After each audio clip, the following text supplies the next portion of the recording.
July August অভ্যুত্থান কয়েকটা ছেলের লাইফের টার্নিং পয়েন্টই বদলাই দিছে। যেই ছেলেটা 3 দিন আগেও চপ্পল পরে ঘুরতো, আজকে সে দামি গাড়িতে ঘুরে।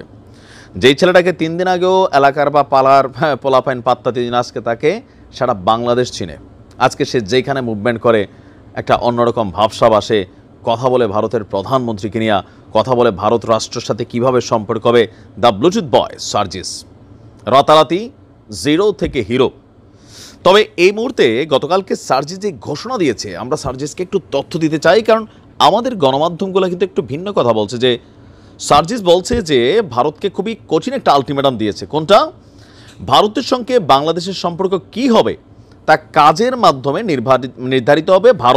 ভারতের কাজের মাধ্যমে তারা ভালো কাজ করলে আমরা ভালো সম্পর্ক করব। তো সম্পর্ক ভালো রাখতে চাইলে একটা শর্ত দিছে।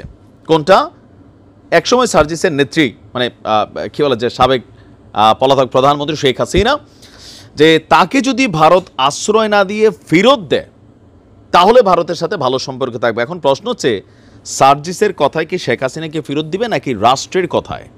বিষয়টা হচ্ছে রাষ্ট্রের কথায়। আমাদের পররাষ্ট্র দপ্তর থেকে কি বলা হচ্ছে, এখনও শেখ হাসিনাকে আনুষ্ঠানিকভাবে বাংলাদেশ ফেরতই চায়নি ভারতের কাছে, আনুষ্ঠানিকভাবে চায়নি। ওদিকে ইন্টারপোল দিয়ে রেড নোটিশ পাঠাইছে। আমাদের পররাষ্ট্র মন্ত্রণালয়ের ব্রিফিংয়ে তো এরকমই ছিল। কয়েকদিন আগে পররাষ্ট্র সচিব, সম্ভবত আমার যদি ভুল না হয়, তিনিই বলছিলেন যে এ ব্যাপারে এখনও কোনো নির্দেশনা সরকারের পক্ষ থেকে ওইভাবে আসে নাই যে ভারতের সাথে ডিল করব, তাহলে ফেরতটা দিবে কোথায় থেকে। যাই হোক, সার্জিস বড় ব্লুটুথ বয়, কঠিন ভাষণ সে দিয়েছে। তার বক্তব্য আপনার ছিল যে তিনি দুই একটা বিষয় বলছেন, উদাহরণ টানার সময় আবার অন্যভাবে টানছেন। আমিও একটা জিনিসের বিপক্ষে। ধরেন, যেই ছেলেটা জুলাই আন্দোলনে গুলি খেয়ে মারা গেল, 3 মাস 4 মাস পরে এই দেহটা তুইলে আবার পরীক্ষা নিরীক্ষা কইরা, ভাই কার কি হবে? একটা মানুষ মারা গেছে, তো এটা পরিবারের কাছে কেমন? পচা গলা একটা লাশ তুলতেছে। আমার কাছে এই বিষয়টা কখনোই সমীচীন মনে হয় না। তবে এই বিষয়গুলো ইদানিং হচ্ছে আদালতের বিভিন্ন নির্দেশে।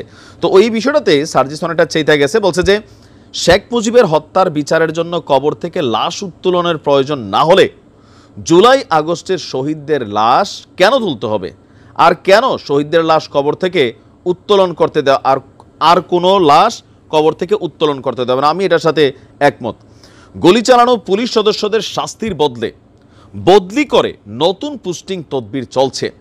মামলা বাণিজ্যের সঙ্গে বিভিন্ন রাজনৈতিক দলের নেতা এবং প্রশাসনের ঊর্ধ্বতন কর্মকর্তারা জড়িত হচ্ছেন। এখানে কিন্তু কথাগুলো খুবই বাস্তব। এই মুহূর্তে আওয়ামী লীগের বিরুদ্ধে যতগুলো মামলা হচ্ছে বাংলাদেশের বিভিন্ন জায়গায়, যারা অপরাধী তারাও মামলার শিকার হচ্ছেন, তারা এটা প্রাপ্য। কিন্তু যারা নিরপরাধী, আওয়ামী লীগ করার কারণে, একটা পোস্টে থাকার কারণে, একটা পদবিতে থাকার কারণে অসংখ্য নিরীহ আওয়ামী লীগের নেতাকর্মীদেরকেও কিন্তু হয়রানি করা হচ্ছে। যদিও বিএনপির হাইকমান্ড বলছে এটা আমরা চাই না, আসিফ নজরুল ইসলাম বলছেন এটা করা উচিত না, স্বরাষ্ট্র উপদেষ্টা বলছেন এই জিনিসগুলো বন্ধ করা দরকার, সার্জিসও কিন্তু একই কথা বলছেন যে এগুলো নিয়ে রাজনৈতিক একটা ব্যবসা চলছে। সার্জিস বলছে শহীদদের হত্যা মামলাগুলোতে বিচার কার্য পর্যন্ত নিয়ে যেতে যারা অসহযোগিতা করবে তারাও হত্যাকারী হিসাবে বিবেচিত হবে। তো বলা হচ্ছে, ভারতের ইস্যুতে চলমান আলোচনার মধ্যে ছিল যে ভারতের সাথে বাংলাদেশের সম্পর্ক নির্ধারণ হবে ভারতের আলোচনার উপর, ভারতের আচরণের উপর। ভারত যদি চোখে চোখ রেখা কথা বলবে, প্রতিবেশীর মতন সমতার ভিত্তিতে কথা হবে, এই কথাগুলো ফাইন, সুন্দর। তবে শেখ হাসিনাকে ফেরত আনার যে ইস্যুটা, সার্জিসকে আসলে এই তথ্যটা জানে না যে বাংলাদেশ সরকার আনুষ্ঠানিকভাবে এখনও ভারতের কাছে শেখ হাসিনাকে কিন্তু বিচার করার জন্য ফেরত চায়নি। আমি নিজে নিউজটা দেখে একটু আশ্চর্য হয়েছিলাম গত 3-4 দিন আগে।